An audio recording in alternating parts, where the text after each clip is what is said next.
A monitoria pode ser normal hoje, porque, assim, eu já terminei a prova.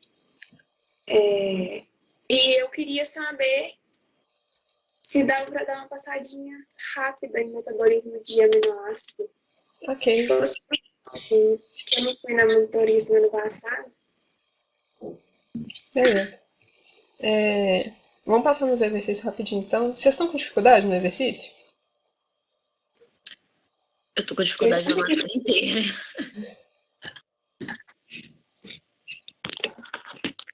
Tá, então. Vocês conseguiram fazer as questões de exercício? Alguma não teve, vocês não conseguiram? eu ainda não peguei para fazer. Ok, Eu terminei a prova.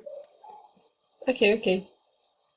Então vou fazer o seguinte, eu vou passar aqui rapidinho no exercício e aí eu faço revisão, ok?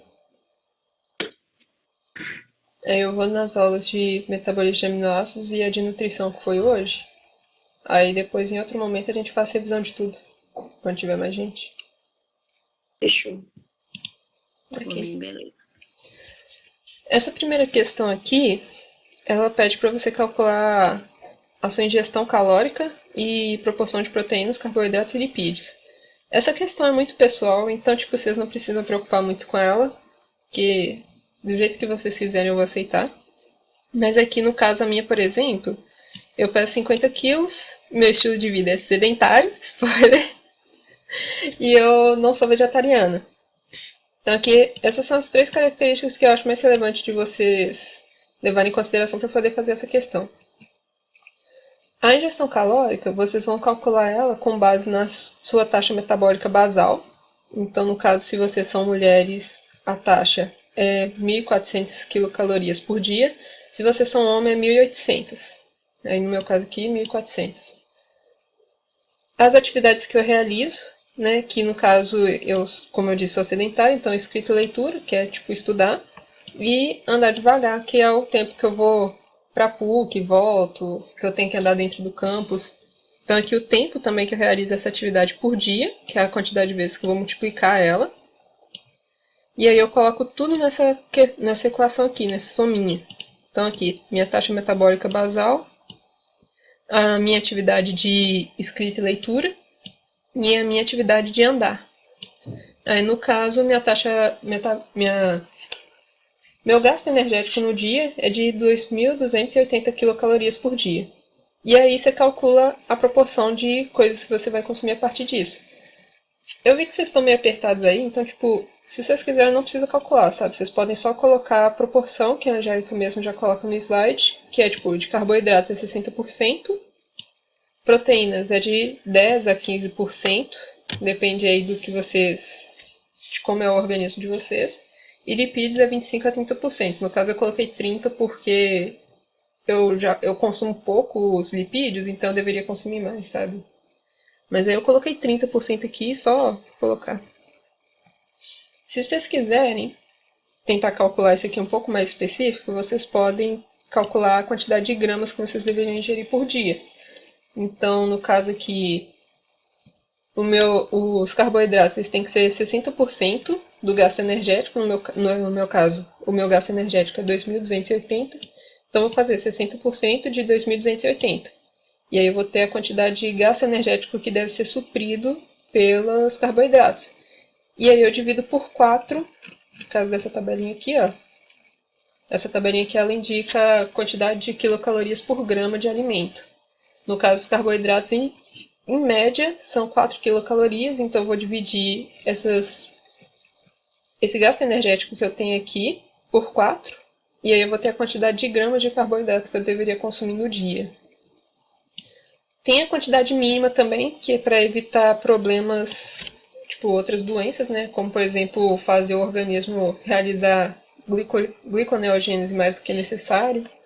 Então, esse gasto mínimo aqui, ele muito provavelmente vai ser menor do que o que vocês consomem, ou que deveriam consumir. Mas aí, se vocês quiserem calcular, é só fazer isso aqui, ó. Vocês fazem uma regra de 3, de 5 gramas para 100 quilocalorias. Então, no caso meu aqui, são 2.280 quilocalorias.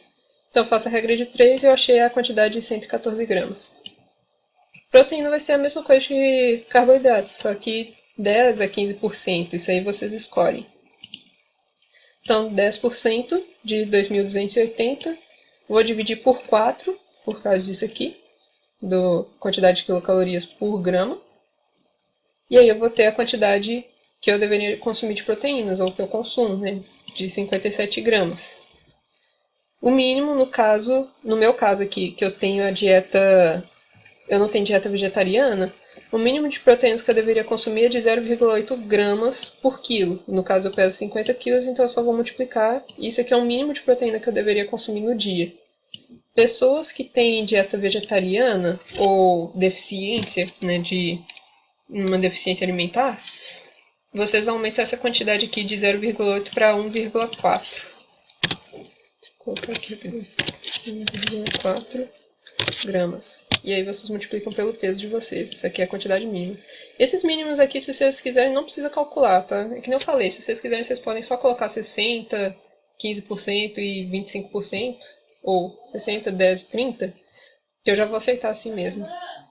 E lipídios, no caso, eu coloquei 30% de 2.280 e dividido por 9, que é a quantidade de quilocalorias gerada por grama. Tem dificuldade nessa aqui, gente? Eu só me perdi no 1,4. Ele é o quê? 1,4. Ah, aqui. Isso aqui é se... Deixa eu colocar aqui. Isso aqui é se você tem alimentação vegetariana. Ah, tá. Agora entendi. Entendeu? Esse 0,8 aqui é para quem consome carne, né, e outros produtos de origem animal. Então é o meu caso. Se vocês têm dieta vegetariana ou vegana, vocês colocam 1,4. Ok? Pessoas com dieta Beleza. vegetariana precisam consumir uma quantidade maior de proteínas para poder suprir como é que fala? A deficiência de aminoácidos essenciais que tem nas proteínas de origem vegetal. Faz muito sentido. Obrigada. E aí, deu para entender essa continha aqui?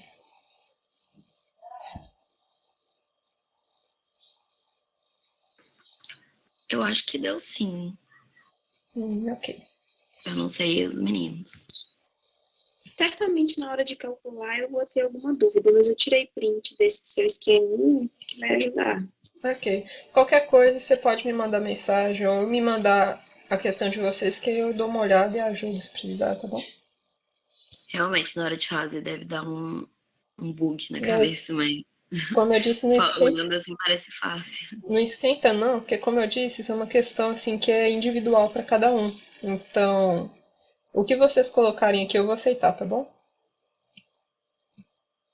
Essa 2 aqui é outra questão que é individual também. Vocês só vão pegar esses valores que estão aqui, né? Quantidade de quilocalorias, quantidade de gramas, e comparar com o que vocês consomem realmente. Então, isso aqui é um modelo ideal. Tipo, o ideal é que eu gasto 2.280 quilocalorias por dia e que eu consuma essa quantidade em gramas de comida. Só que às vezes eu posso consumir mais ou consumir menos. E levando em consideração as proporções também, porque no caso, como eu falei, eu mal consumo lipídios, né? Tipo, minha dieta, no máximo de lipídio que eu consumo é óleo de soja, de fritura ou coisa do tipo, mas abacate, azeite, essas coisas eu não consumo, então eu deveria. Mas como que faz essa comparação? Tipo, é no olhômetro, assim? Só, tipo, o que bater na consciência de vocês. Entendeu? Então, se vocês consomem mais quilocalorias do que deveriam, vocês vão colocar ali. Então, por exemplo, eu consumo muita porcaria, tipo açúcar, biscoito, essas coisas. Então, na minha questão, eu coloquei, né, que eu consumo muito mais quilocalorias do que eu deveria. E, no caso, eu também coloquei que eu deveria consumir mais lipídios e de outros tipos também, porque, né, eu não consumo quase nenhum. De resto, o meu tá de boa. Entendeu? Entendi. Isso aqui é a consciência de vocês. Vocês colocam o que vocês quiserem. Se vocês acharem que a alimentação de vocês está perfeita, eu vou aceitar mesmo assim. Essa questão é legal porque aí eu descubro quem é sedentário, quem tem dieta vegetariana, quem come carne. Eu acho que 90% da sala vai ser sedentária. Tá, vamos lá então para as próximas. Listar ao menos 3 razões que tornam necessária a ingestão de proteínas em seres humanos. Essa questão aqui, eu até coloquei no resuminho que eu mandei para vocês. Tem um monte de resposta para elas, estão tudo ali no início do resumo. Aqui, ó, até copiar e colar aqui. Vocês podem escolher qualquer uma dessas 3 razões para colocar na questão. Eu geralmente gosto de colocar, né, que a gente não tem reserva de proteína, porque é a parte mais essencial assim do conteúdo em questão de aminoácidos, sabe? É você lembrar que a gente não tem reserva de proteínas no organismo, então a gente precisa ingerir o tempo todo. O fato de que a gente não consegue sintetizar todos os aminoácidos, então tem aqueles essenciais que a gente só consegue eles se a gente ingerir. E o outro motivo vocês podem escolher aqui também. Na verdade vocês podem escolher todos, mas eu tô falando os que eu prefiro. O terceiro eu não lembro qual que eu escolhi não, mas enfim. Deixa eu ver os outros aqui. Aqui, ó. O fato que a gente está excretando aminoácidos o tempo todo, porque a gente não utiliza todos eles simultaneamente. Eles são convertidos em glicose e outros compostos nitrogenados, né? Então você pode ter uma perda de aminoácidos aí, porque eles vão ser totalmente degradados. E que algumas proteínas elas são degradadas e perdidas. Então, cabelo, pele, unha, isso aí a gente perde e, bom, você tem que se alimentar para poder recuperar elas. Mas aqui tá de boa, né? Essa tá. Beleza. Ok, definir balanço de nitrogênio e citar as condições que levam a balanços positivos e negativos. Balanço de nitrogênio é a quantidade de nitrogênio que você, se eu não me engano, que você ingere menos a que você excreta. Deixa eu procurar aqui. Cadê onde é que eu coloquei? É isso mesmo. O balanço de nitrogênio é a quantidade de nitrogênio que você está ingerindo menos que você está excretando. Lembrando que nitrogênio se refere à proteína, né? Porque proteínas são aminoácidos que tem nitrogênio ali no meio. Então, assim, definir nitrogênio ingerido menos nitrogênio excretado. E condições que levam a balanços positivos e negativos. Balanço positivo é quando você tem nitrogênio entrando mais do que saindo. Então, você vai ter um acréscimo na quantidade de proteínas que tem no seu organismo. Geralmente isso acontece quando você está, produzindo tecido, sabe? Então, se você está em fase de desenvolvimento, se você está tendo gravidez, se está lactando, então você está produzindo muito mais do que você costuma precisar normalmente. Então, no caso, você vai ter mais proteínas no organismo, né? Mais proteínas ficando no organismo do que sendo excretadas. E negativo é quando você tem uma excreção maior do que aquela que você está ingerindo, e isso acontece quando você está tendo perda de tecido ou perda de massa, né? No caso, jejum, né? Perda de massa, e no caso de perda de tecido, podem ser doenças ou lesões, cirurgias. Sempre que você tiver remoção de tecido ou coisa do tipo, você vai estar tendo um balanço negativo de nitrogênio. Ô, Dani, essa matéria, diz pra mim que ela cai com mais frequência na prova, porque ela parece ser muito fácil. Essa de nutrição? Lembrar. Na prova do semestre passado, no final, é que nem eu falei, a prova que a gente fez tinha de tudo no conteúdo. Então, assim, caiu, se eu não me engano, caiu algumas coisas assim de nutrição. Mas matéria que mais caiu foi questões de insulina, glucagon, gluconeogênese, essas coisas. Só que no caso vocês já viram ela na outra prova, né? Esses conteúdos. Eu acho que tem chance sim de cair mais questões sobre nutrição dessa vez. Eu acho que tomara, que parece ser muito fácil. Metabolismo de lipídios, que eu considero a aula mais difícil e mais chatinha também, não caiu nada, sabe? Caiu o ciclo de Linen lá na prova. Aquelas questões de você olhar o ciclo e falar o que tem ali, o que não tem, enfim. Eu imagino que tem mais chance dela cobrar sobre questões de insulina e glucagon ainda assim, mas acho que ela vai focar mais provavelmente na parte de nutrição, metabolismo de aminoácidos talvez, né, porque assim é uma parte um pouco mais fácil também, e eu considero um pouco mais importante. E as aulas de regulação de metabolismo, que vai ser as próximas que vocês vão ver. A de contração muscular eu acho que não deve cair nada, viu? Na vez que eu fiz, não caiu nada. Nossa, ela também parece um pouco mais fácil, mas tudo bem. Obrigada. Nada. Ô, gente, só um segundo rapidinho. Meu irmão tá me ligando, ele nunca me liga, então deve ser alguma coisa importante. Rapidão.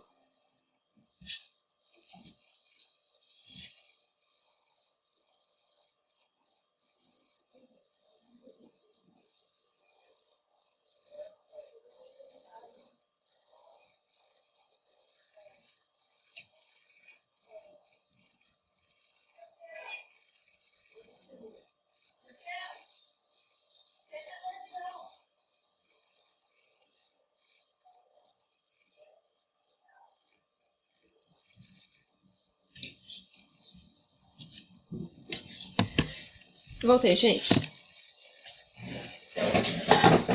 Ai.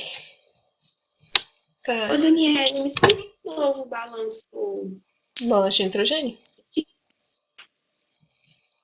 É? O negativo eu entendi, que a excreção é maior que a ingestão, e isso acontece em perda de massa, que é quando a gente está em jejum, e a perda de tecido, que é em lesões ou cirurgias. Uhum. Agora, o positivo, a ingestão é maior que a excreção, mas eu não entendi em que momento. O positivo, né, como você mesmo já falou, é quando a gente não está excretando muito, então a gente está tipo, aumentando a quantidade de proteína que tem no nosso organismo.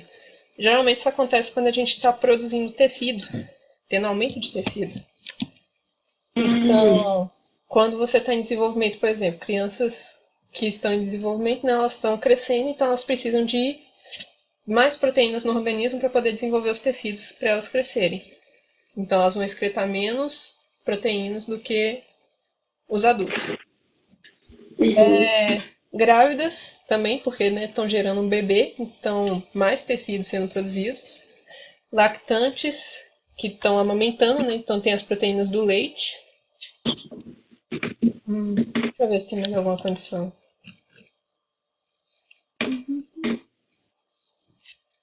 E tem essa condição aqui também, que é período de recuperação, quando você acaba de, tipo, se recuperar de uma doença, sabe? Se você tava com alguma doença, tipo câncer, às vezes, e aí você conseguiu sobreviver, né? E tá se recuperando. Então, o seu organismo começa a reter mais proteínas para poder fazer a boa regeneração dos tecidos.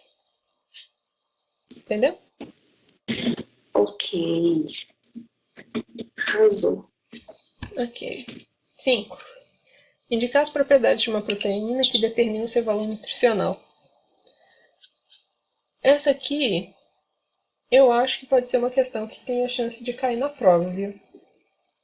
Não, tipo, muito específica, mas eu acho que deve cair. Essa questão de valor nutricional de proteínas tem 2 fatores que você avalia nelas, que é digestibilidade e composição. A digestibilidade é a capacidade, a quantidade da proteína que você absorve em relação ao que você consome. Então, às vezes, pode ter proteínas que você vai, consumir tonelada delas, mas você só vai digerir um pouquinho, né? Você só vai absorver um pouquinho, porque a digestibilidade dela é baixa. E algumas outras você vai conseguir absorvê-las muito mais fácil, porque a digestibilidade é alta. Então, digestibilidade é a taxa de proteína que você absorve em relação ao que você ingere. E a composição diz dos aminoácidos que estão presentes em maior quantidade naquela proteína. Então, assim, aminoácidos que são... Deixa eu ver. Quando você considera uma proteína que ela é rica em aminoácidos, você vai estar querendo dizer que ela é rica em aminoácidos essenciais, principalmente porque são aqueles que a gente necessariamente tem que ingerir. Nosso corpo não produz, então você precisa ingerir eles em maior quantidade. Então, proteínas que têm uma qualidade melhor são aquelas que têm maior quantidade de aminoácidos essenciais, e aquelas de baixo valor, aquelas que têm proteínas que, que têm aminoácidos que não são dos essenciais, e às vezes até aminoácidos que você mesmo consegue produzir no seu organismo em boa quantidade, então aqueles que você está consumindo ali não são úteis realmente, sabe? É um acréscimo de nitrogênio inútil no seu organismo. Então, lembrando que assim, todas as proteínas têm todos os aminoácidos, né, todos os 20. Então aqui o que você compara é só a quantidade que tem desses aminoácidos em cada um. Então, ricos em... Como fala? Então, as proteínas que têm boa qualidade são aquelas que são ricas em aminoácidos essenciais.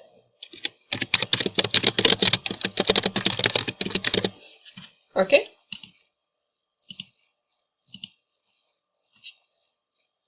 E aí, tudo certo? Não, eu boiei. Não é que eu boiei, tipo assim, juntou dúvida. Pode falar. Ou você tá, tipo, não entendeu? A digestibilidade é basicamente isso. Eu escrevi a quantidade que você absorve em relação à quantidade que você digere.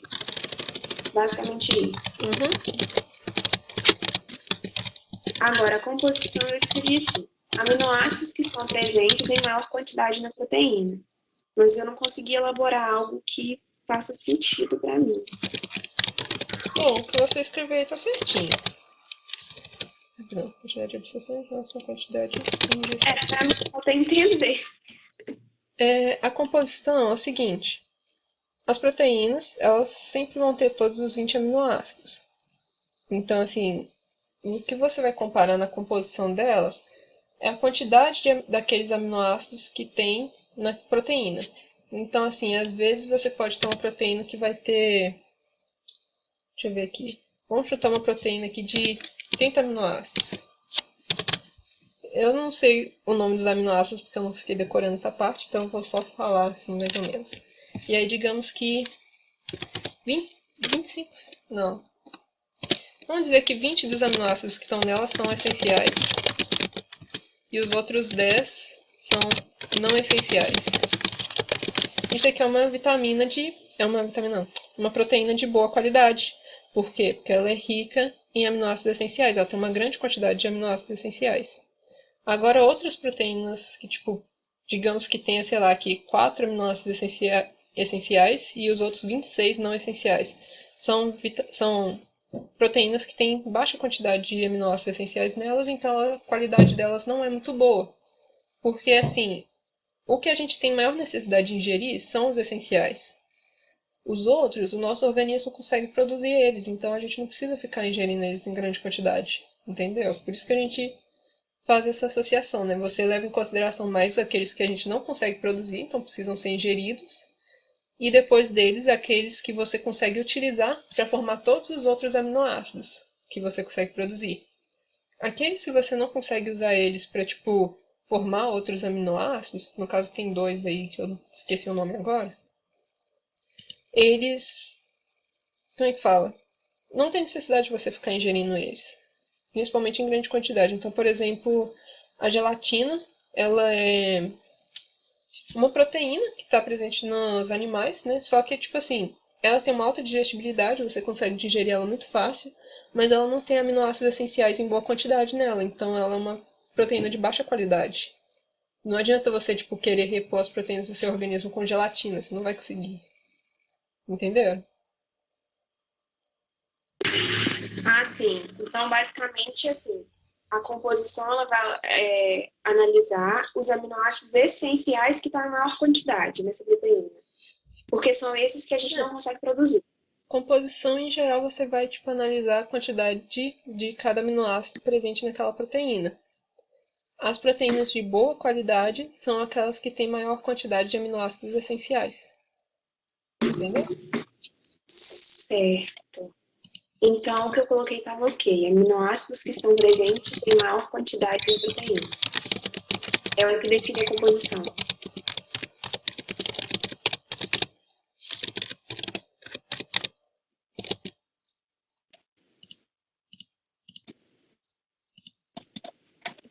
Aqui, ó. A composição ela avalia a quantidade de cada aminoácido na proteína, sendo as proteínas de boa qualidade aquelas que são ricas em aminoácidos essenciais. Ok? Certíssimo. Então é isso aí. Acabou o exercício do dia de hoje.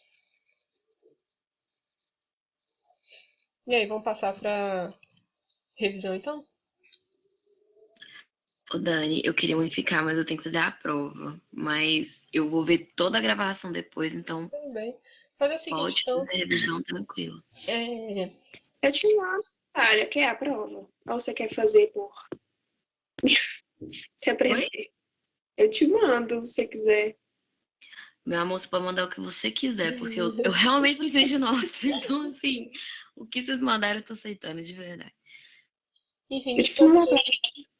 de todo jeito, se vocês quiserem sair pra fazer a prova, eu posso, tipo, só continuar aqui gravando uma revisão sem vocês aqui. E aí eu mando no grupo e aí, tipo, outro dia a gente faz uma revisão direito, sabe? Não precisa não, coitada. Ela já fez a prova toda bonitinha. Eu tô lascada aqui. Só se ela quiser, mas eu realmente preciso tentar entender como que é a prova, mas depois eu também vejo a revisão. Ok. Essa é pra cá, então. Eu vou ficar, eu já terminei. Aí, então, podem ficar à vontade. Com certeza eu vou ver a gravação depois. E se eu tiver duvidando, eu te pergunto da prova, mas eu espero que ela esteja fácil. Enfim. Beleza. Então Então, tá, assim, gente. Boa noite. Obrigada. boa noite. Então, vamos lá. Então você quer uma revisão de metabolismo de aminoácidos, né? Que você faltou na aula, né? Na verdade, eu não vi na revisão, porque na aula da Angélica mesmo, assim, eu não consigo absorver 100% do conteúdo. Ok. Vou usar o meu resumo aqui então, como de costume. Os aminoácidos, você já sabe que eles são, tipo, ingeridos, reciclados no organismo o tempo todo. E alguns deles, às vezes, são oxidados, né? Usados para produzir energia, essas coisas. Outros são jogados fora, são excretados. Então, assim, nosso organismo ele não tem reserva. Então, a gente faz isso o tempo todo. E por isso que a gente precisa estar consumindo eles o tempo todo também. A vantagem dos aminoácidos é que a gente pode, tipo, desmontar eles e usar as estruturas que a gente tirou deles para poder produzir outros aminoácidos. Então, é como se fosse Lego, sabe? Você pega e monta um bonequinho de Lego e aí você pode desmontar ele depois e fazer outro bonequinho com aquele. Com o Lego que você desmontou aquele lá.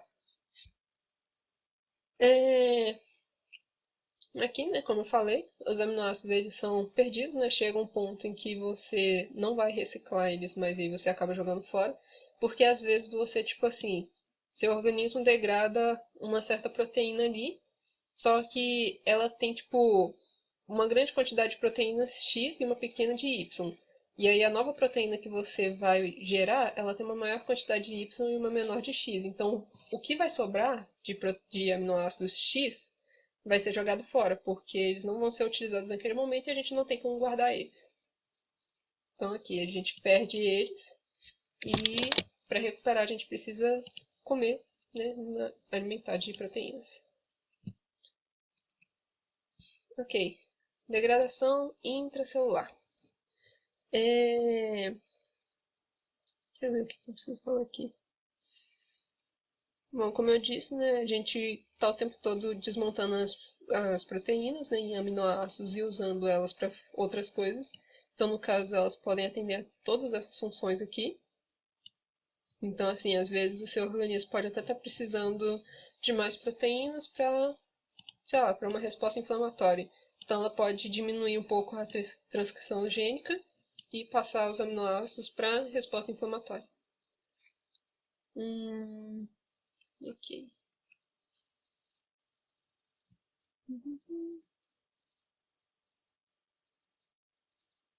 Ok. Então, né? Quando a gente, tipo, ingeriu as proteínas e tal, elas estão no organismo, a gente primeiro vai precisar degradar elas. Como eu tinha dito, as proteínas elas são formadas, né, daqueles 20 aminoácidos, mas elas podem ser formadas em quantidades variáveis de aminoácidos. E aí, quando você vai degradar elas para utilizar esses aminoácidos para formar outras proteínas, você tem dois jeitos de fazer isso. Um é pelas proteases de lisossomos, né? São enzimas que estão presentes nos lisossomos, e elas vão fazer a degradação extracelular dessas proteínas que estão ali no organismo. E você tem outro que é intracelular, que é a ubiquitina. que ela, no caso, a ubiquitina, ela mesma é uma proteína, e aí o que ela faz é ligar com essa outra proteína que você quer degradar, e ela vai meio que avisar para o nosso organismo que aquela proteína ali vai ser degradada. E aí, no caso, a degradação vai ocorrer no proteassomo, que é um complexo que ele é especializado em fazer degradação de proteínas. Só que, assim, uma das poucas proteínas que ele não degrada é a própria ubiquitina. Então, no caso, ela vai ali ligar com a proteína que é para ser degradada no citosol, né, no citoplasma. E aí, essa proteína ela vai para o proteassomo, vai ser degradada ali, a ubiquitina vai sair, já vai poder ligar com outra proteína e levar para lá de novo. Ok? Tá dando Ah, para tá. acompanhar Então, até tipo aqui? assim, ela só leva, o negócio degrada e ela volta podendo ser, tipo, reutilizada. Exatamente. A ubiquitina é simplesmente um marcador, sabe? Ela é uma bandeirinha. Ela marca a proteína vai ser degradada pelo proteassomo, e aí depois essa bandeirinha já pode ir para outra proteína para marcar outra proteína. Entendeu? Sim, agora eu entendi. Ok. Essa parte aqui de ubiquitina e tal, eu acho que tem menos chance de cair na prova, viu? No semestre passado, pelo menos, ela falou que não ia cobrar, porque é muito específico você saber todo o processo de ligação. Você só precisa lembrar que tem esses dois processos aqui.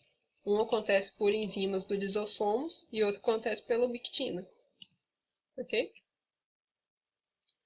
Enfim, feita a degradação da proteína, né, você pegou aquela proteína que era formada por vários aminoácidos, né, como se fosse um Lego, desmontou e agora você tem os aminoácidos separados.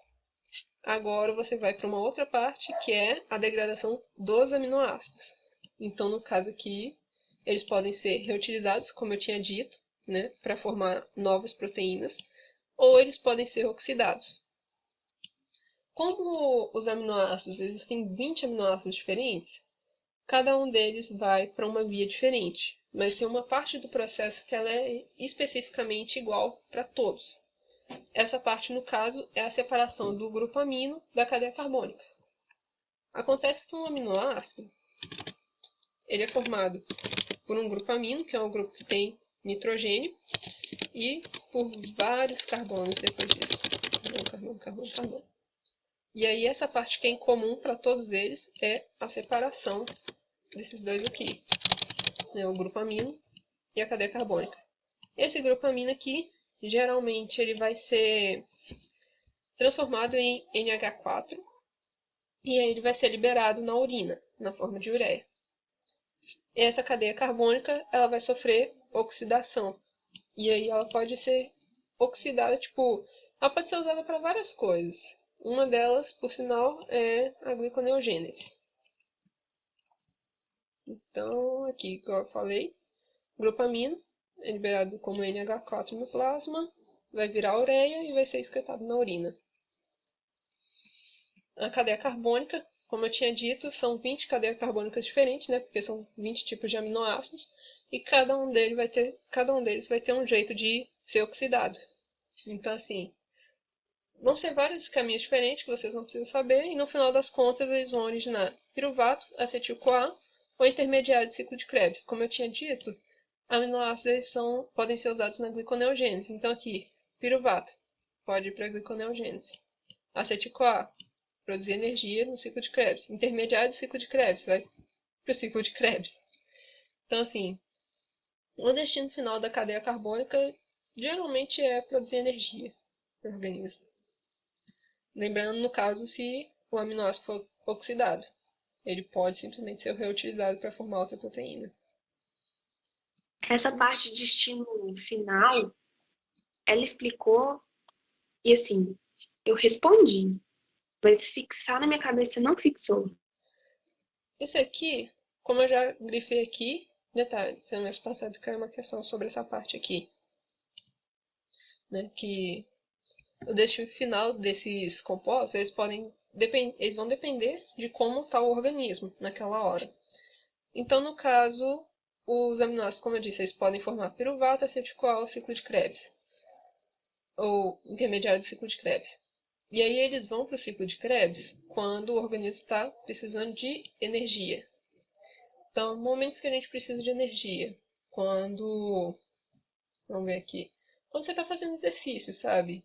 Aí nesse momento, se o seu organismo está oxidando os aminoácidos, ele vai mandar essas cadeias carbônicas para o ciclo de Krebs. Vai oxidar até acetil-CoA ou intermediários desse ciclo. Gliconeogênese, né, quando a gente precisa de glicose. Então, momentos que a glicemia está baixa. Então, vamos ver. Por exemplo, quando você está dormindo, né, a sua glicemia está baixa, já tem um tempo que você está de jejum, né, mais de 8 horas, e aí seu organismo vai começar a fazer a gliconeogênese, então os aminoácidos eles vão ser convertidos, se eu não me engano, a piruvato, e de piruvato eles vão formar glicose. E aí você vai ter glicose no seu sangue para poder mandar para aqueles órgãos que precisam de glicose especificamente para funcionar. E o último estado, né, última via, seria a conversão a triacilglicerol, que no caso é quando o seu organismo não precisa nem de energia e nem de glicose. Então ele vai pegar e armazenar isso aqui. Então assim, vai pegar os aminoácidos, né, a cadeia carbônica, vai converter em triacilglicerol e vai guardar para depois. Ok? Ok, então todos. Então tá, a gente tem esse daí não é destino que fala, mas é a remoção do grupo amino e a oxidação da cadeia carbônica. Uhum. Aí esses dois são comuns a todos os 20 aminoácidos. Uhum. Então você tem a remoção do grupo amino, que vai ser excretado em NH4. É excretado na urina. Na urina. Na forma de ureia, tá? NH4 pode estar no sangue. Beleza. Tá. Entendi. NH4 é o que mesmo? NH4 é só um íon que é formado, não é íon, né, na verdade, é só uma molécula que é formada quando você remove o grupo amino. O grupo amino, geralmente, ele é tipo assim, ele costuma ser N, e aí ele pode estar ligado com um número variável de hidrogênios, mas aí quando você remove ele da cadeia carbônica, ele vai virar NH4. Mas assim, você não precisa saber isso, sabe? Só lembra que o grupo amino é removido, e aí ele vai ser convertido em ureia e vai ser jogado na urina. Ok? Uhum. Top. Essa parte aí já foi. Ok. Essa parte aqui do destino final, deu pra fixar aí? Sim, porque você tem que dar realmente um destino para isso aí que vai ser tirado de todos os 20 aminoácidos, que é essa cadeia carbônica. Então, se você estiver precisando de energia, vai ser usado na energia. Se você estiver precisando de fazer a gliconeogênese, vai ser para aí. Agora, se você não precisar de nenhum dos dois, ele só vai ser convertido. Eu acho que era algo muito mais complexo do que isso. Não, é só isso. Beleza, então.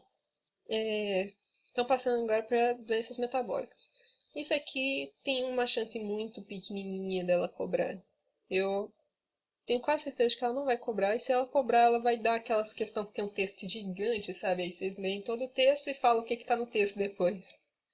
Porque ela nunca cobra sobre doenças metabólicas. O máximo que ela pode cobrar é diabetes. Porque diabetes é uma doença muito séria e é foco aqui das próximas aulas. Ok? Certo. Então vamos lá. Passando aqui rapidinho, né? Elas geralmente são causadas por genes autossômicos recessivos. Então, os homozigóticos que têm, tem os dois genes recessivos vão ter a atividade enzimática reduzida, e os heterozigotos que, no caso, tem um outro gene que repõe aquele ali, que tá, que é defeituoso, por assim dizer, ele não vai manifestar a doença. Consequência direta, deficiência enzimática, acúmulo de metabólitos. Ok, diagnóstico é feito por dosagem no sangue ou na urina. E os efeitos podem ser retardamento mental, físico e expectativa de vida reduzida. Essa parte é bem básica, bem intuitiva. Então vamos embora para o ciclo do nitrogênio. O ciclo do nitrogênio aqui eu até separei em 3 partes, né, que são as mais importantes. Primeiro, a fixação do nitrogênio, né, que é você pegar o nitrogênio atmosférico e transformar ele em amônia. Depois tem a nitrificação, que é a transformação da amônia em nitratos e nitritos, que são aqueles compostos que são utilizados pelas plantas. As plantas não utilizam amônia, tanto que é por isso que não adianta você pegar uma sei lá, pegar um jarro de chorume, né, ou coisa do tipo, e querer jogar na planta. Ela não vai, não vai funcionar. Você tem que deixar aquilo ali, tipo, você tem que deixar as bactérias fazerem a ação delas naquilo ali para depois jogar os compostos nas plantas. E tem a desnitrificação, que no caso é esses nitritos e nitratos voltarem a ser nitrogênio atmosférico. Que no caso é outra parte também feita por bactérias, no caso os organismos decompositores. Essa parte é de boa também, né? Isso pra mim que envolve planta é decorar. É, mas assim, acho que também tem pouca chance dela cobrar isso aqui, tanto que por isso eu não grifei nada, sabe? Esses nomes de processos aqui, como fixação de nitrogênio, nitrificação, desnitrificação, ela não vai cobrar isso. É uma parte muito, como que fala, pouco considerada na matéria toda. Enfim, os problemas dos Ela fertilizantes. Oi? ela até cobrou um exercício igual aquele negócio de agroecologia. Mas não cai não, então. Mas é porque, tipo assim, ela passa esses exercícios pra, tipo, vocês ligarem com a aula, mas costuma ter alguns assuntos, assim, dos exercícios que ela não cobra, sabe? Tanto que nem eu falei na primeira prova lá, geralmente quem estuda só pelo exercício acaba se dando mal na prova porque ela cobra coisas além do que está no exercício. E o que está no exercício em si costuma não cair realmente. Então, assim, é bom estudar pelo exercício, mas só isso não vai ser suficiente. Enfim, e a questão lá da agroecologia que nem você falou, o problema dos fertilizantes nitrogenados. Isso aqui, no caso, não lembro se está no livro, eu coloquei aqui porque é um tema que eu gosto muito. Mas o problema dos fertilizantes nitrogenados é que, tipo assim, eles. Como é que fala? Você vai ter uma alta fixação de nitrogênio no solo, o que, de certo modo, é bom para as plantinhas, mas, por outro lado, os fertilizantes nitrogenados, eles são hidrossolúveis. Então, acaba que choveu, lavou. E aí acaba que todo esse nitrogênio vai para rios, e nos rios eles fazem eutrofização, que é, eles servem de. Como é que eu posso dizer? Eles servem de nutriente para a proliferação de bactérias. Então, por isso que a água dos rios costuma ficar verde, é porque tem fertilizante ali no meio, sabe? Aí tem uma alta proliferação de bactérias. É o caso da pampulha, no caso lá não é fertilizante nitrogenado, é esgoto mesmo, mas é a mesma coisa, ocorre a eutrofização e aí a água fica verde. E isso acaba levando à morte de vários organismos, sabe? Principalmente peixes também, que falta oxigênio na água e tudo mais, não entra luz. Enfim, bora pra próxima. E agora a parte de síntese de aminoácidos, que no caso, como a gente já falou, a gente não consegue, né? Animais não conseguem sintetizar todos os aminoácidos, então alguns deles devem ser ingeridos. As plantas e os micro-organismos, por outro lado, sintetizam todos eles, né? Tranquilo. E aí, o que acontece aqui é que elas vão fixar o nitrogênio, né? Na etapa aqui de pós-nitrificação, né? As bactérias fizeram conversão de amônia para nitrito e nitrato. As plantas vão pegar esse nitrito e nitrato e vão converter em glutamato e glutamina. E aí, a partir desses aminoácidos aqui, elas vão produzir todos os outros 20. Todos os outros 20 não, né? Todos os outros 18. E aí, os mamíferos, principalmente, vão ingerir, né, as plantas. E aí, a partir disso, você vai ter todo aquele processo de cadeia trófica e tudo mais, e a transmissão desses aminoácidos. Como eu tinha dito, para você sintetizar uma proteína, você precisa dos 20 aminoácidos, então todas as proteínas vão ter todos os aminoácidos. A única coisa que modifica é a quantidade deles na proteína, a quantidade de cada um. E aqui, no caso, os aminoácidos que a gente consegue sintetizar, como eu tinha dito, eles vêm de glutamato e glutamina. Então, esses aqui são dois aminoácidos que são bacanas de você ingerir, apesar de que eles não são essenciais. Mas ainda assim, você vai conseguir produzir tipo, quase todos os outros, né, exceto aqueles 9 essenciais, você consegue produzir todos os outros 11 a partir desses dois aqui. E... E exceto o sistema de Peraí, oxidação. Hã?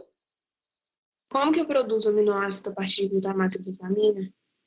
É porque lembra que eu tinha falado que de todo esse negócio de tipo, ser como se fosse um bonequinho de Lego, e aí você desmonta o bonequinho e usa aquelas pecinhas para montar outro boneco? É a mesma ideia, que o glutamato e glutamina, você vai, tipo assim, como é que eu vou explicar aqui? Acontece que, tipo assim, você também consegue sintetizar uns aminoácidos a partir de outros. Não os essenciais, no caso, mas assim, glutamato e glutamina, você vai ingerir eles, né, das plantas, e tipo assim, você consegue pegar e transformar em outras proteínas, sabe? Tipo, eu vou outra parte.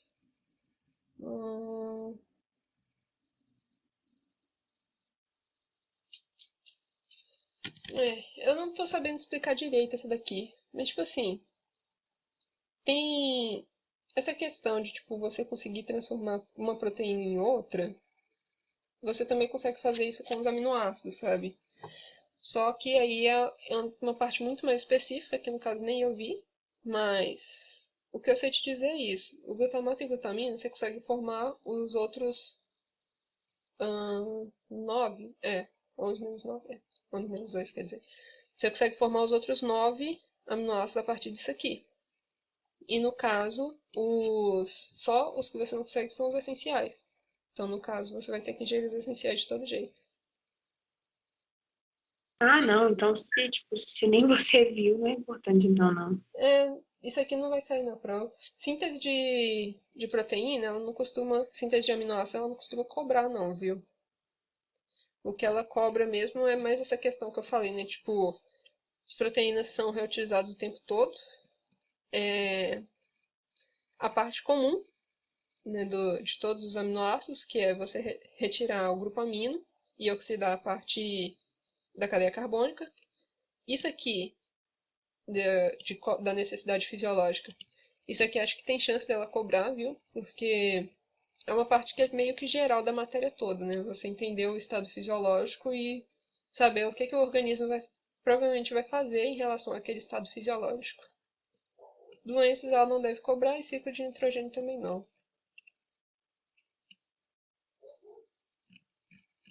Eu acho que é isso. E aí, alguma dúvida nessa parte? Acabou? Beleza. Acabou. Aí, ó. Fim. Ai, não foi tão desesperador igual achei que seria. A matéria, Mas, depois que você pega e, tipo, vê ela toda, faz um resuminho, você vê que é pouca coisa, sabe? Só que na hora que ela tá falando é complexo, porque você tá vendo pela primeira vez. uhum. Ai, com certeza. Ok, eu vou passar pra aula de nutrição agora. Você quer ver a aula de nutrição? É que vocês viram ontem? Quero. Ok. Aproveitar o resumo bonito que eu fiz hoje, ó. Ó, ó. Chique. Enfim, Fresquinho. começando em nutrição. A parte mais importante de você preocupar é com a nutrição proteica. Óbvio que os outros também são importantes, né? Tanto que carboidratos. Você precisa ingerir uma quantidade mínima deles também. E lipídios também, porque eles também são essenciais no organismo para várias sínteses. Mas vamos chegar lá depois. Nutrição proteica, ela é mais importante, né? Tipo, de você ter mais atenção, no sentido de você ter mais atenção, porque, como a gente já tinha dito, as proteínas elas não têm reserva. E você também não consegue sintetizar todos os aminoácidos. Então, assim, acaba que você precisa ficar ingerindo constantemente proteínas. É mais preocupante ainda nos casos de dietas vegetarianas, né? Já que os alimentos de origem vegetal, eles não têm, assim, como que fala? Os aminoácidos que tem neles, né, as proteínas que tem neles, não são de qualidade tão boa quanto os de origem animal. Por aquela questão mesmo dos aminoácidos essenciais. Mas ok, vamos lá, foco aqui. Enfim, elas precisam ser ingeridas o tempo todo. Entrada e saída delas no organismo. A gente digere as proteínas no estômago, né, com o... Como que eu vou lembrar o nome? Ai, como é que eu esqueci o nome? Ah, droga, esqueci o nome. Ok. Eu queria lembrar o nome da enzima. É um zimogênio. Qual o nome mesmo? Eu jogo no Google, né? Eu jogo aqui. Ah, não, precisa não. Quer dizer, se você quiser pode jogar. Mas é porque assim, eu sempre lembro o nome dessa enzima e agora eu esqueci. Eu acho o nome tão bonito.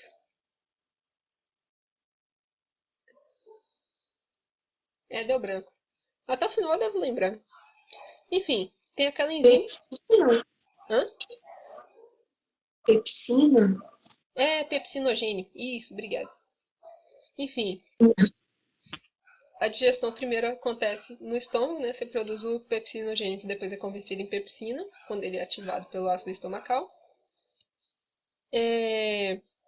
Parte do processo de digestão ainda acontece no intestino delgado, mas é pouco. Depois você tem a absorção no intestino delgado. E por fim, você tem excreção das proteínas através da urina e das fezes.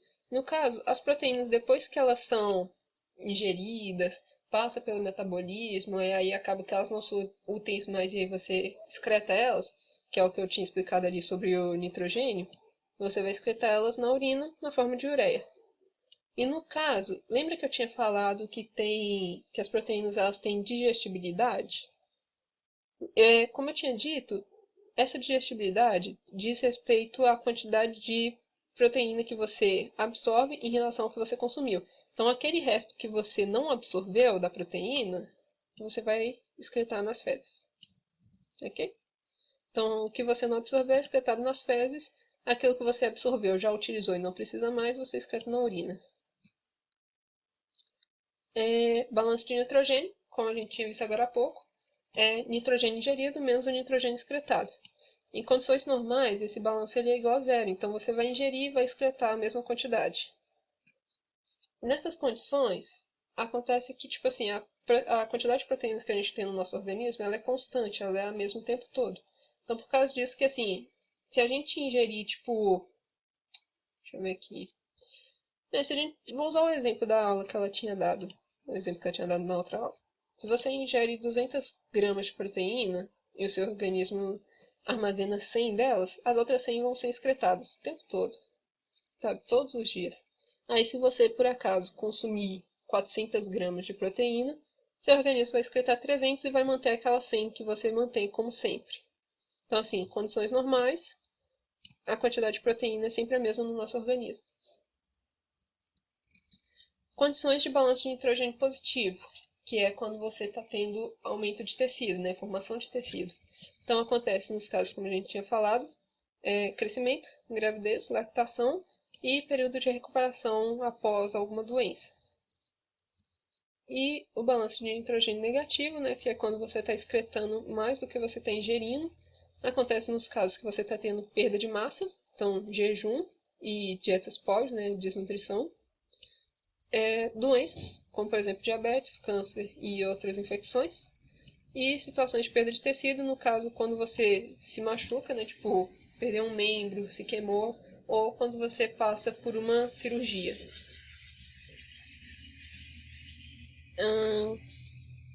Enfim, os alimentos em si, você tem como avaliar eles, tipo, o quão bom eles são como uma fonte de proteína. Então, por exemplo, a gente já tem em mente, né, que tipo, alimentos de origem animal são ótimas fontes de proteína e alimentos de origem vegetal, alguns como feijão, né, cereais. Eu queria lembrar o nome que a gente usa para feijão, realmente. Será que eu coloquei aqui? Não coloquei aqui. Enfim. Era legumes? Acho que é leguminosas que a gente usa o nome. Enfim. Oi? Oi? É leguminosa. Isso. Enfim, leguminosas geralmente são ricas em proteínas, né? Cereais também. Enfim.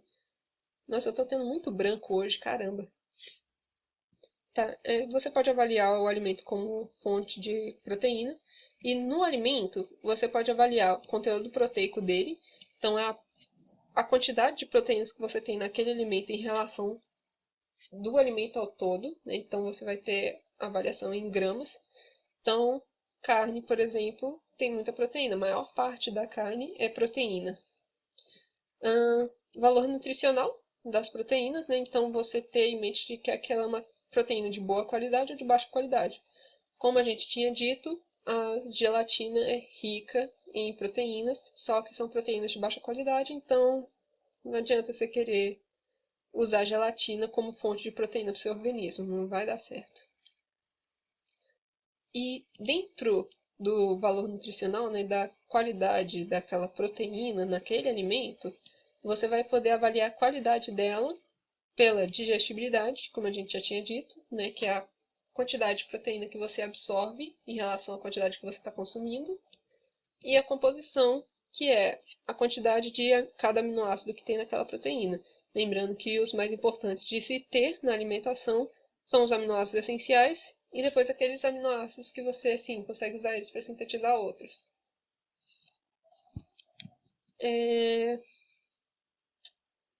Aqui está o exemplo da gelatina. Aqui, ó. Uma coisa também. Geralmente a gente fala que os alimentos de origem vegetal, eles têm proteínas, eles, assim, têm um baixo valor nutricional em relação aos alimentos de origem animal, simplesmente por causa desses dois fatores. A digestibilidade, no caso, eles são muito difíceis de serem digeridos por causa da parede celular que tem nos vegetais. E a composição, porque geralmente eles não têm, tipo, todos os aminoácidos que você precisa saber. Sempre tem deficiência de algum aminoácido essencial. E aí é por isso que você precisa fazer reposição de proteínas quando você tem uma dieta vegetariana. Então, assim, é aquele exemplo que ela citou, que é do arroz e do feijão. O arroz tem deficiência de uma proteína, o feijão tem deficiência de outra proteína. Então, se você consome os dois juntos, você tem todas as proteínas que você precisa, entendeu? Não todas, obviamente, mas você tem, assim, uma deficiência menor de proteínas. Então, aqui as ingestões recomendadas, né? As dietas com alimentos de origem animal, no caso a minha, por exemplo, que eu como carne, você só precisa ingerir 0,8 gramas por quilo por dia. Então, eu, por exemplo, peso 50 quilos, então eu multiplico essa quantidade de 0,8 e aí eu vou ter a quantidade de proteína que eu preciso ingerir no dia, quantidade mínima. E as dietas vegetarianas, ou com proteínas de baixa qualidade, ou até mesmo nas alimentações assim, de casos de desnutrição, você vai ter uma quantidade de proteínas um pouco maior que devem ser consumidas. Então, no caso, se eu tivesse uma dieta vegetariana, eu multiplicaria assim 1,4 pelo meu peso, que é 50 quilos. Bom, como eu tinha dito, questão de deficiência de aminoácidos essenciais. Para dietas vegetarianas, você precisa fazer reposição. Grávidas e lactantes, no caso, elas precisam ingerir mais de proteína, né? Porque, como a gente tinha dito, elas estão produzindo leite, estão produzindo uma criança, então precisa ter uma quantidade maior de proteínas no organismo, né? E ter o balanço nitrogenado positivo, o balanço de nitrogênio. Demanda energética agora. Demanda energética, ela, tipo assim, ela é meio variável, sabe? Não tem, como posso dizer? Você não tem uma quantidade de energia constante para todo mundo. Então, assim, a gente tem uma média, normalmente. A média para homens é de 180 quilocalorias por dia, né? Isso aqui é o que a gente consome diariamente. Em média, 180 quilocalorias. E mulheres, 1.800 quilocalorias por dia e 1.400 quilocalorias por dia. Essa taxa metabólica basal é aquela quantidade de energia mínima necessária que você precisa para viver. Então, assim, a gente precisa gastar energia para respirar, batimentos cardíacos, até para pensar. Qualquer coisa que a gente vai fazer, a gente vai precisar gastar energia. Então, assim, considerando que você passe um dia todo, por exemplo, só dormindo, sua taxa metabólica basal vai ser essa daqui, né? Tipo, 180 não, meu Deus, eu cismei com 180, que saco! 1.800 quilocalorias por dia para homens e 1.400 quilocalorias por dia para mulheres. Mas como eu tinha dito, isso aqui é variável também. Isso aqui é só uma média, mas não é via de regra. Não é para todo mundo assim. O gasto total de energia que você vai ter no dia. Como eu tinha dito, isso aqui é no caso se você dormir o dia todo. A gente precisa fazer as nossas atividades, então o gasto de energia que a gente vai ter vai ser essa taxa metabólica basal e mais a energia das atividades que a gente realizar durante o dia. Então, eu, no caso, sou sedentária, minha taxa de energia total do dia foi para 2.280. que eu simplesmente leio e escrevo, ando de vez em quando.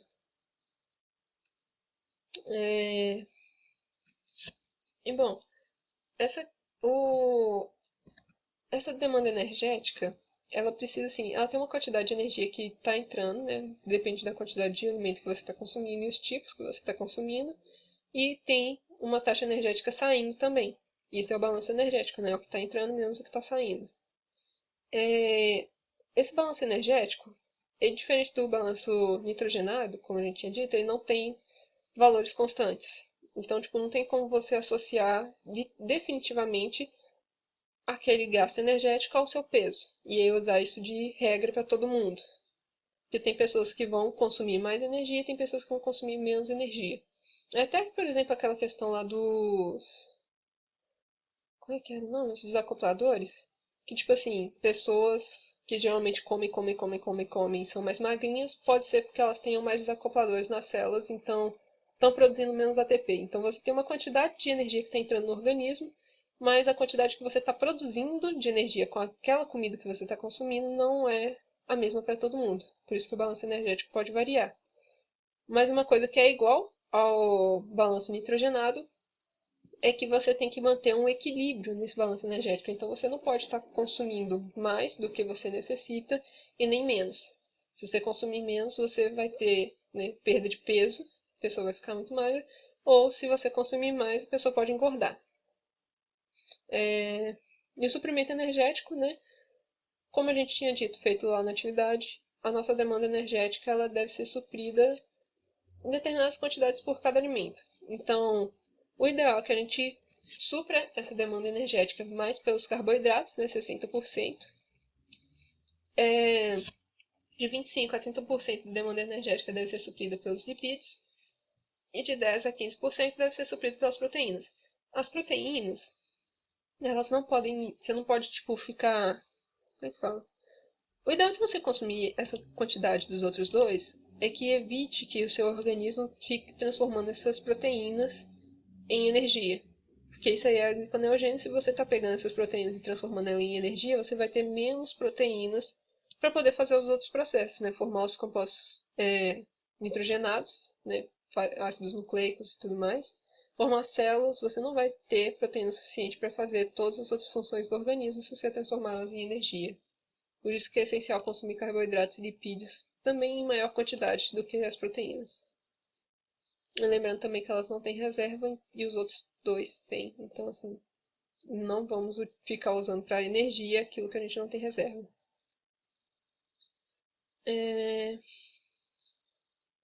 Aqui, como já tinha visto em outras aulas anteriores, os lipídios, eles produzem uma quantidade de energia maior do que carboidratos e proteínas, né? O dobro. Por isso que eles são uma boa fonte de energia.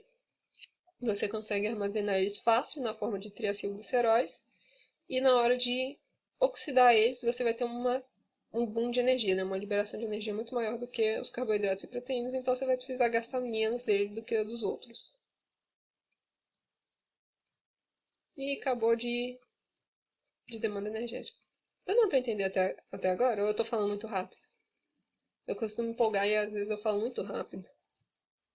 Não, tá. Essa matéria, eu até prestei mais atenção em aula. Mas fixar é sempre bom. Do jeito que você ensina é ainda mais fácil de entender. Ok, então tá bom. E aí agora terminando, que já tá no finalzinho, ó, última página.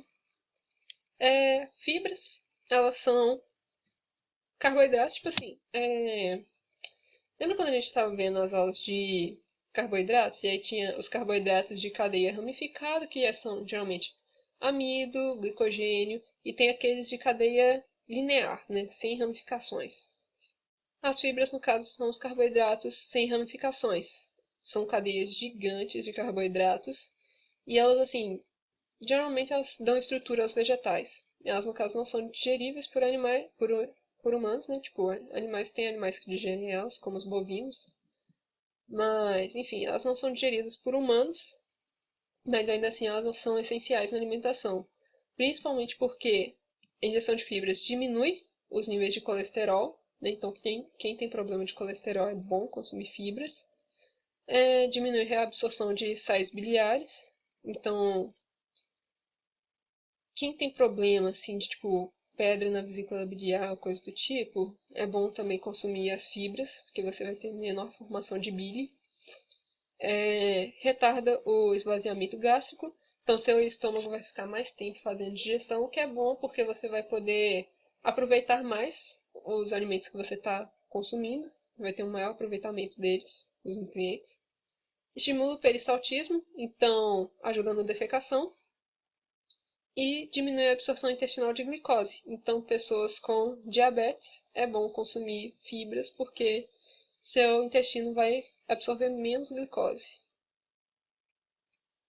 E agora a parte de injeção de lipídios, né? Os lipídios, geralmente a gente ingere eles na forma de triacilgliceróis, são os lipídios mais abundantes, né? A forma de lipídios mais abundantes na natureza. E eles são importantes porque eles contêm os ácidos graxos essenciais, que são ômega 3 e ômega 6, que são importantíssimos para o funcionamento do sistema nervoso. E eles auxiliam na absorção de vitaminas lipossolúveis. São essas daqui, ó. A, D, E e K. Que também, todas elas têm funções muito importantes, né? A ajuda na visão, D, na formação das estruturas ósseas, E, evita raquitismo, e K, né, potássio, eu não lembro para que serve. Veja-se que, diga-se de passagem, eu tenho uma alimentação muito saudável, né? Ai, ai. Enfim, a recomendação de quando você vai ingerir lipídios é que você faça ingestão de lipídios de origem vegetal ou de peixes. No caso, peixes, a gente já sabe, né? Eles contêm ômega 3, né? Por causa do fitoplâncton, que produz ômega 3, enfim, blá blá blá.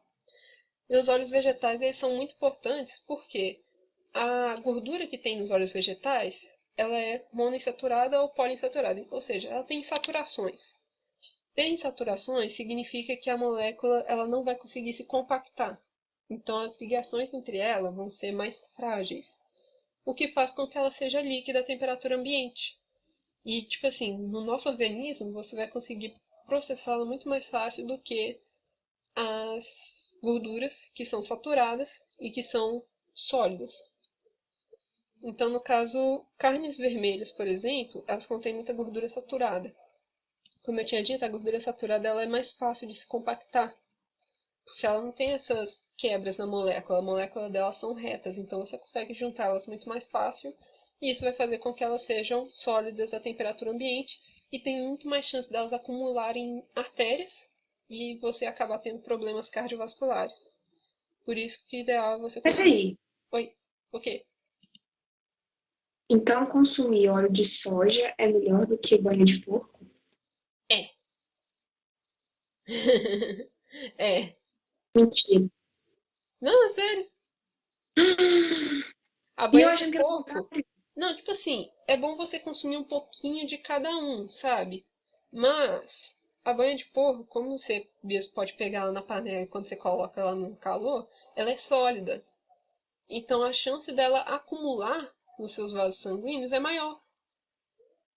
A, a banha de porco, ela tem essas funções, assim, o sentido dela ser saudável também. Tipo, de você consumir ela.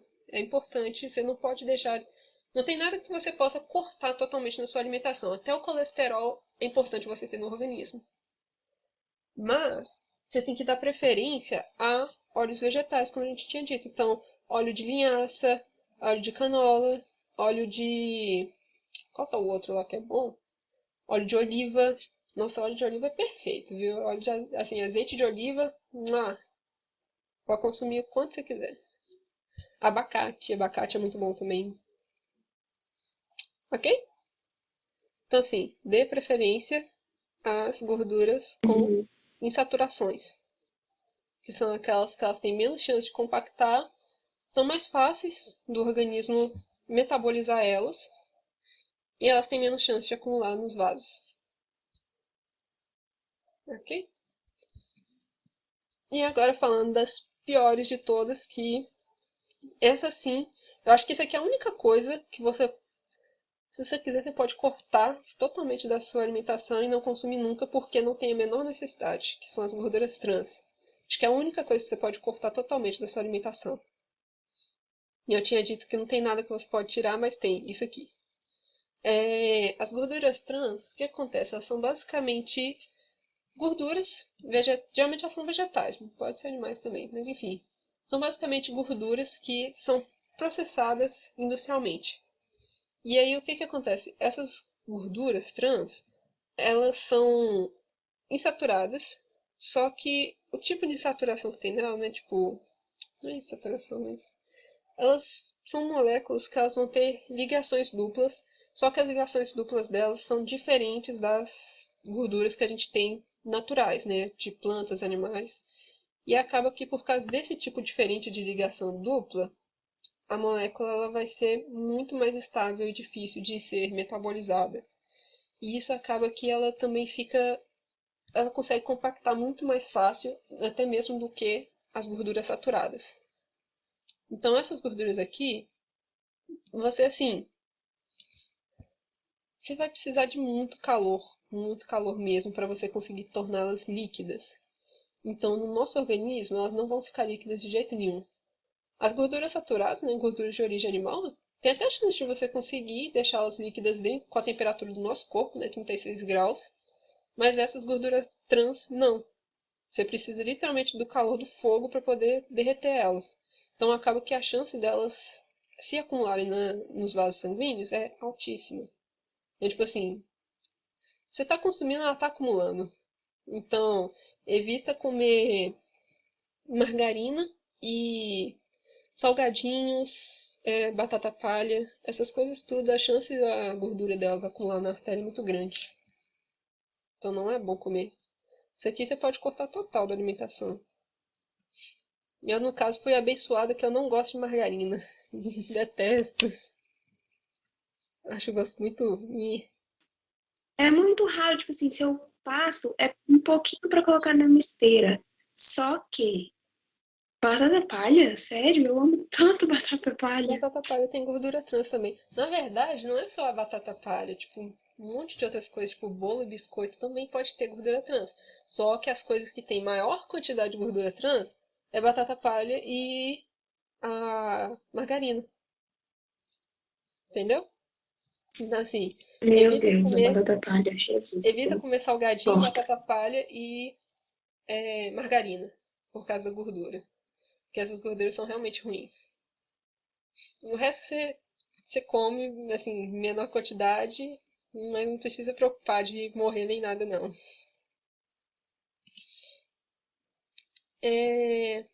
Enfim, e agora falando dos micronutrientes, que são as vitaminas e íons inorgânicos, né? Tem dois tipos, são os hidrossolúveis, que são as vitaminas do complexo B e vitamina C. Você pode, assim, ingerir à vontade, sabe? Que não tem problema nenhum você ingerir grandes quantidades deles. Então, detalhe, tem muito problema se faltar. O trabalho da Angélica do semestre passado, o meu grupo apresentou sobre as vitaminas do complexo B. Nossa, se você olhar a quantidade de coisa que pode causar pela falta de vitamina do complexo B, tipo, tudo que você puder imaginar é prejudicado pela falta de vitaminas do complexo B. Inclusive, eu acho que qual que era mesmo? Nossa, não lembro qual que era a vitamina B. Era B2? B2, B3, alguma dessas daí. A vitamina B, ela é a própria FAD, a própria coenzima FAD. Então, assim, se você tiver deficiência de alguma dessas vitaminas B aí, você pode estar tendo deficiência de coenzima FAD. E FAD é importante para quê? Para produzir energia. Então, você vai ter fadiga, você vai ter problema no sistema nervoso, você vai ter problema no sistema ósseo, circulatório, tudo que você puder imaginar vai ser avacalhado se faltar vitamina B. Então, consuma vitamina B e vitamina C. Agora, as lipossolúveis, elas, por outro lado, você não pode consumir grande quantidade delas, não. Por quê? Como o nosso organismo tem grande quantidade de gordura, né, boa parte da gente é lipossolúvel, se você está consumindo essas vitaminas lipossolúveis, e elas, assim, vão demorar mais tempo para sair do nosso organismo. Então, se você ficar consumindo, você vai ter um excesso delas. muito mais fácil do que você tem das hidrossolúveis. E o excesso delas pode ter vários outros problemas. Um deles, deixa eu ver se eu lembro. Nossa, eu tava conversando com alguém sobre isso esses dias. Eu não tô lembrando qual que era agora, mas era causado pela vitamina D. Eu lembro que era um efeito bem ruinzinho. Então, assim, essa daqui você consome o mínimo necessário delas, né? Tipo, a quantidade necessária, nunca pra mais. Mas, como eu tinha dito, elas são muito importantes de você ter, porque, por exemplo, A é importante para a visão, D é importante para o desenvolvimento ósseo, E é importante para evitar raquitismo, entre outros problemas, e K, eu não lembro para que ela serve, mas ela é importante também. Ah, não, mentira, lembrei. É... Ela é importante para fazer despolarização das células, alguma coisa assim, sabe? E aí, tipo assim, ela é importante para impulsos nervosos, coisas do tipo. Enfim, acabou! Yay! Não, arrasou. Não, Daniela, você é muito boa monitora. Na moral, Ai, quem me dera. É, às vezes eu penso que eu falo tão rápido e às vezes eu deixo as coisas tão confusas. aqui, eu vou te falar de verdade. Você não precisa se preocupar nunca com a sua didática. Talvez a questão da rapidez possa incomodar alguém. Eu vou Então, eu não tentar posso falar que desacelerar um pouco. me preocupo com isso. Mas, nossa, se não fosse você, tipo assim, a última prova, o que me salvou foi os seus resumos. Se eu tivesse aliado os seus resumos às suas monitorias, eu tinha tirado o total. Ai, que bom. Ou se Deus quiser, eu vou tirar uma nota boa também. Porque na primeira prova, que isso, não fiz nada. Tirei Como, menos que 12. como eu tinha dito, essa questão da rapidez é porque, tipo assim, é um assunto que se eu pegar, eu empolgo. E aí eu esqueço, às vezes, que eu tô dando monitoria, eu vou falando pra mim mesmo, pensando, nossa, é mesmo, não tinha aquela coisa tal que eu tava pesquisando esses dias. E aí eu fico elétrica. Tanto que termina a monitoria, às vezes eu tô tremendo, mas tipo, não é tremendo de nervosismo ou coisa do tipo, é porque eu tô muito rápida, entendeu? O metabolismo Uhum. acelera demais. Uma coisa, uma coisa que ajuda é você sempre perguntar: tá dando pra entender? É, Porque aí isso dá a liberdade de quem não estiver entendendo de te perguntar, porque às vezes a gente não quer te interromper o seu raciocínio, mas aí se você dá uma paradinha e pergunta, gente, tá dando para entender? Quem não estiver entendendo vai falar assim, ó, agora é a hora de eu tirar minha dúvida, entendeu? geralmente eu faço isso quando termina a página, né? Não sei se você reparou, tipo, chegou aqui, aí eu dei uma paradinha, depois quando chegou na parte da demanda energética, eu perguntei se você tinha entendido, que eu sei que às vezes eu posso falar rápido demais, às vezes vocês não estão entendendo, aí eu fico pensando, oh meu Deus. Só que assim, não é questão de, Não, tipo, vocês conseguirem entender ou não. É questão de eu ir no ritmo de vocês. Porque pra mim é tudo automático, sabe? Como eu disse, eu tô com o metabolismo uhum. acelerado aqui, então o meu cérebro vai processar mil coisas ao mesmo tempo. Não, mas a questão às vezes não é nem da gente não entender porque você tá falando rápido, é porque às vezes realmente não dá para entender. Então isso aí que você faz é muito bom. Tipo, você para, a gente tá dando para entender? Aí, se eu não entendi até certo ponto, vai ser o momento que eu vou tirar para eu não te interromper. Bacana, então. Eu vou tentar, aos poucos, assim, nos próximos semestres também desacelerando mais e perguntar mais vezes se tá dando pra entender. É, não, mesmo que ninguém te responda, sabe? Porque às vezes até o professor mesmo tá dando pra entender, gente, aí ninguém Uhum. fala nada. Só falou que tá dando. Mas e Mas muito aí? obrigada. Ficou alguma dúvida desses assuntos aqui? Não, eu vou fazer a 1 e a 2 do exercício da matéria de ontem. Se eu precisar, eu te peço ajuda, mas até agora, Ok. perfeito. Qualquer coisa você me manda mensagem, eu dou uma olhada lá no seu exercício, tá bom? Beleza. Falou, Falou, boa até noite. mais. Obrigada. Até Boa mais. noite. Até.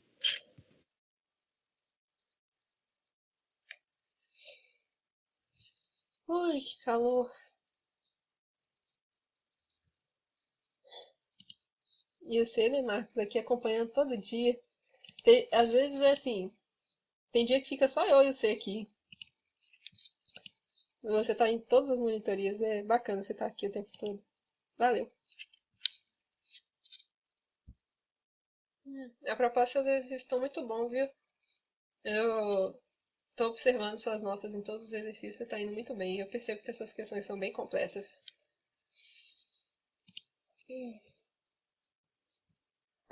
Enfim, boa noite pra tu. Vou lá.